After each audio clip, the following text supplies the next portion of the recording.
I've thought a lot about these issues. To me, they really aren't issues about just basketball or even just intercollegiate athletics for that matter. They really strike at two pretty fundamental notions, and that's, what kind of enterprise are we in higher education, and how do we govern it? And they decided that collectively we would all make decisions together. We'd all hold hands and we'd all agree on the fundamental principles. We'd all agree on what the rules of the games would be and the ways in which we'd govern them. And we interestingly also agreed that we would self-regulate and self-police ourselves. And that's worked remarkably well, especially when you consider all the other options for more than 110 or 115 years. Coincident with that fundamental assumption about governance and oversight is that we have to also reflect on what business are we in. When you ask yourselves, what business are we in higher education, we're in the human development business. We're committed to developing young men and young women who come to our campuses to gain an education, to develop themselves physically and mentally, to acquire the capacity to go out after commencement and take on the world and do all the good things that we want and expect from all of our students. So we have this point in time where people are saying, can you or can you not regulate the enterprises of your own activities?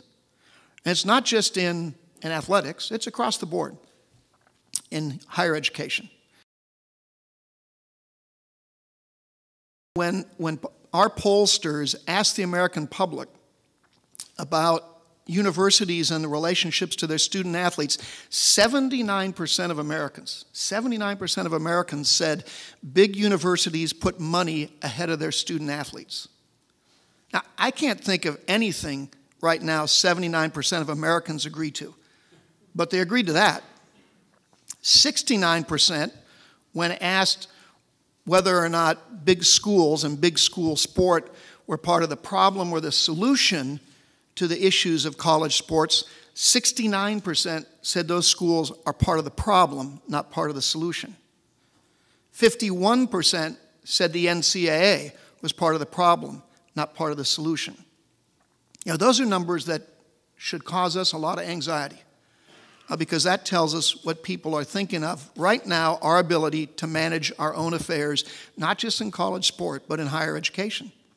We got to find a way to avoid having to careen from crisis to crisis to generate the political will to deal with some of these issues. All of those things are distortions of what the fundamental mission of higher education is all about. And we need to be paying very close attention to it. And then we need to make sure that we can demonstrate to the world, that a lot of the audience that's sitting behind you there, that we in higher education are capable of self-governance. Because if we don't, somebody will. We cannot go to the next basketball season without seeing fundamental change in the way college basketball is operating. But we do have a very small portion, 2%, 5%, of people that really want to be professional basketball players. And they ought to be allowed to be professional basketball players. If you want to be a dancer, we don't make you go to Tulane to learn to become a dancer.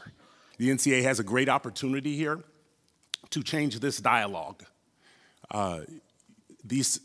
There should not be this. We should be doing a better job of telling these kids or presenting to them the opportunity of coming to college and the benefits for the long term that they will have. Your argument at the beginning was a great argument. 20, 30, 40 kids are going to go to the NBA. The rest of y'all, we're your best bet, buddy. Come on. You need to come here. You need to spend time on our campus. Even if it's 1 year, even if it's 2 years, you need to be here.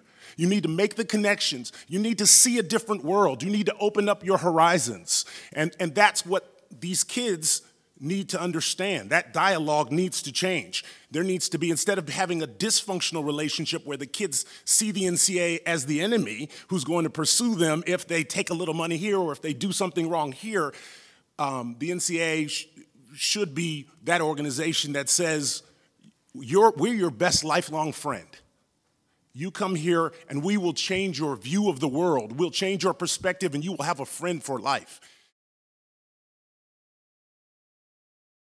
One of the great problems in accrediting is that accrediting bodies basically only have two tools at their disposal: probation, which seems to have modest impact, and a nuclear bomb, deaccreditation. The dropping that nuclear bomb on an institution is to say we're going to close you down. This isn't like we're going to spank you or give you a scolding. We're going to put you out of business. Well, accreditors, which is to say, again, ourselves, because we are the accreditors in higher education, are very loath to do that. So, you know, the Committee on Infractions rather came back and said, so Mark Emmert, go tell Sachs in this case to, you know, buck up and do something tough. Okay, Sachs, put the University of North Carolina out of business. I mean, that's what their option is. So clearly we need some kind of system that's gradated. I think that similarly in the NCAA rulebook now that's evolved over the decades, it's become pretty black and white. The definition of fraud is strictly up to the institution. I think as an academic, I see that as perfectly appropriate. But I have no doubt that the commission did indeed feel, the Committee on Infractions did indeed feel hamstrung.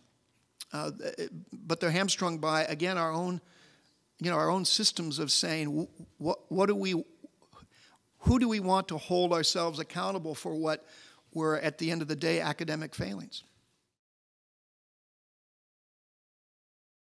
But what do you think of the idea that requires athletic departments to publish gender and racial diversity data for their departments, their administrators, coaches, athletes, and for access not only by the public, but by athletes who already are attending the institution, as well as recruits and their families? I mean, obviously, in my opinion, I think pressure needs to come from different areas in order to, you know, kind of spur movement in this direction. And recruiting is the lifeblood of any program. And, you know, I think that, again, the pressure to execute has to be the goal. But if institutions are mandated to compile that information and even articulate it in a way that these families and others can understand, do you think that, one, that's a good idea? Secondly, if institutions don't do it, obviously somebody else is going to do it.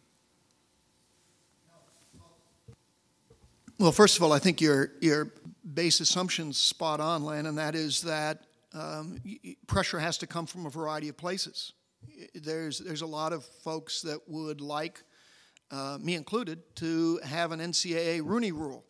But the NCAA, as a collection of entities, doesn't have any legal authority or capacity for doing that.